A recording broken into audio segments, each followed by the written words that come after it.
अस्सलाम वालेकुम वरहमतुल्लाहि वबरकातुहू। गुड मॉर्निंग गाइस, सबाह अल खैर। कैसे हैं आप सब? में बिल्कुल ठीक हूँ अल्लाह के करम से।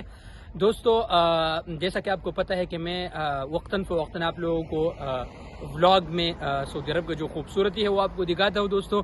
तो आज जैसा कि पहले हम एक दूसरे कुरने हाफ मून के कुरनेश पे गए थे, तो आज यार हम आए हैं रास तनूरा। यार इंतहाई ज़बरदस्त कुरनेश है। आप भी अगर अपने फैमिली के साथ रहते हैं तो यार आइए यहाँ एंजॉय करें। मौसम भी आज बहुत ज़बरदस्त है। कासिम भाई की फरमाइश पे हम आए हैं, तो मैं कासिम भाई चूँकि इस वक्त मेरा वीडियो शूट कर रहा है, उससे भी कहता हूँ कि यार आपको इस पार्क के और इस कुरनेश की खूबसूरती दिखाइए। तो चले कासिम भाई यार दोस्तों को दिखाइए, और इंशाल्लाह हम मज़ीद भी दिखाएंगे कि क्या कैसी खूबसूरती है।